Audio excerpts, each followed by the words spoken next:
likely some of the greatest games that I was ever involved in, playing head-on-head against him. You always had to be aware of him out on the ice. Wasn't flashy, skated in straight lines, but got the job done and was tougher than a night in jail. And first time that I met him, we went in the penalty box together. God, I thought, he's quite a gentleman. He stood there and opened the door for me in the Olympian Detroit, and I thought, well, he's not that bad. So I went in and sat down. We sat next to one another. He never offered to elbow me or high stick me in there. And when the penalty was, I knew as soon as the penalty was up, why he let me in first. Because when the door opened, he went out, and then he slammed the door on me. And I knew then that he was all business. There is a man in NHL history who was known off the ice as the kindest, most soft-spoken person in the locker room. Gordie Howe signed autographs for children, smiled warmly at strangers, and never started a fight without reason. But the moment he stepped onto the ice, something changed. His teammates saw it. His opponents felt it. A silver-haired man in a Hartford Whalers jersey, muscles still rippling at 51 years old, standing between his two sons on the ice. That image alone was enough to make grown men nervous. As Paul Henderson once said, he was built like a bull, mean as a cobra, and you had to walk on eggshells around him.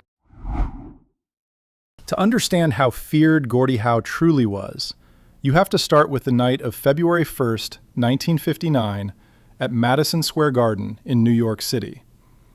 Detroit Red Wings were visiting the New York Rangers, and on that Rangers roster was Lou Fontinato, the most feared enforcer in the entire NHL at the time. Fontinato was the first player in league history to accumulate 200 penalty minutes in a single season. The press called him the toughest man on ice. He had spent years provoking Howe and had once struck him across the head with his stick, leaving a wound that required 6 stitches to close. That night, a skirmish broke out behind the Rangers' net. Howe stepped in to protect his teammate. Fontinato saw his opportunity. He charged at Howe like a freight train, throwing punches with everything he had, convinced this was the moment he would finally end the legend of Mr. Hockey in front of 18,000 fans. What happened next became one of the most retold stories in hockey history. Howe slipped the first punch, grabbed Fontinato by the collar with his left hand, and began driving his right fist into Fontinato's face with the mechanical rhythm of a hydraulic piston. Players on the ice later described the sound as an axe splitting dry wood. Within 30 seconds, Fontinato's nose was broken, his jaw was dislocated, and his reputation as the toughest man in hockey was destroyed permanently. Terry Sawchuk, the legendary goaltender who witnessed everything from the opposite end of the ice, said afterward, "I had never seen a fight like that since I entered hockey. They just stood there and hit each other with everything they had." The message sent to every player in the league that night was simple and devastating. Do not challenge Gordie Howe, unless you are willing to have your face rearranged completely. By the 1979 to 1980 season, most of Gordie Howe's contemporaries had long retired to golf courses or coaching benches. Howe was 51 years old and still playing professional hockey, this time for the Hartford Whalers, alongside his two sons, Mark and Marty. In a game against the Toronto Maple Leafs, star forward Lanny McDonald made a mistake that would stay with him for the rest of his life. He shoved young Mark Howe hard into the boards. What McDonald did not know was that for Gordie Howe, the ice was his territory, and family was the one line no opponent could ever cross. As McDonald skated back toward his own zone, he heard the sound of blades cutting ice behind him, closing fast.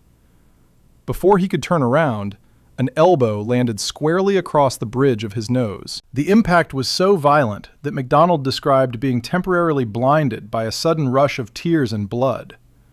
Then he heard a calm, low voice beside him. Lanny McDonald recalled the moment years later. Gordie just leaned close and said, "Don't ever do that again." I tried to say yes to sound tough, but what came out was a high-pitched squeak. It was the least masculine sound I have ever made in my life. At 51 years old, Gordie Howe was still fast enough to hunt down players 20 years younger, and still powerful enough to make them squeak.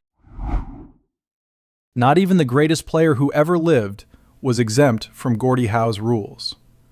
In 1978, during a World Hockey Association game, a 17-year-old Wayne Gretzky found himself on the same ice as his childhood hero, who was 50 years old at the time. Before the game, Gretzky noticed Howe winking at him repeatedly and took it as a friendly gesture from a legend. What he did not know was that Howe had suffered a severe brain injury in 1950 and had developed a chronic, involuntary eye twitch as a result. When play began, Gretzky used his extraordinary instincts to strip the puck clean from Howe's stick and skate it away. Howe's response was immediate. He swung his stick and brought it down hard across Gretzky's wrist. Gretzky later recalled on television, "I just mumbled, 'Yes, sir, I will never do that again.'" Then there was Howie Meeker. During a game in the 1950s, Meeker slashed Howe across the leg and assumed the matter was settled. Howe said nothing. He simply waited. Later in the game, one precisely placed elbow sent Meeker's tooth skidding across the ice. The referee stopped play so everyone could search for it, without success. 20 years later, every time Howe saw Meeker, he would smile and ask, "How is that new tooth treating you, Howie?" Gordie Howe operated by a code that every player in the league eventually learned, sometimes the hard way. There were invisible boundaries on the ice that belonged to him, and crossing them carried a guaranteed price. During the 1974 Summit Series, Soviet superstar Valery Kharlamov attempted one of his trademark dazzling rushes, cutting through the space between Howe and the net. It was a move that had left defenders across 2 continents helpless. Against Howe, it earned him a thunderous 2-handed stick slash that stopped him cold. Howe explained it afterward with complete calm. He made a fatal mistake. He tried to skate through the gap between me and the net. That is forbidden territory. Then there was Stan Mikita of the Chicago Blackhawks. During a heated moment, Mikita made the error of calling Howe "old man" within earshot. Howe did not respond. He simply waited for the next puck battle, removed his glove with quiet efficiency, delivered one clean punch directly into Mikita's face, put his glove back on, and skated away as though nothing had happened. Mikita described it years later. From that day on, I always called him Mr. Howe. There were 20,000 people in that arena, and I was the only one who saw that punch. He was just too fast. Howe never needed an audience. He only needed the moment. Gordie Howe scored 801 goals in the NHL and played 1,767 regular season games. Those numbers can be admired, studied, and eventually surpassed. But what cannot be replicated is the atmosphere he created simply by being on the ice. He never started trouble without reason. He never forgot a debt. And he never, in 5 decades of professional hockey, allowed anyone to take what was his without consequence. That was his code, and every player from every generation understood it. It was that code, more than any statistic, that allowed him to compete at the highest level until the age of 52. As his longtime Detroit Red Wings teammate Ted Lindsay put it, Gordie earned everything he ever got on that ice with sweat and with blood. The records belong to history. The fear belonged only to Gordie Howe.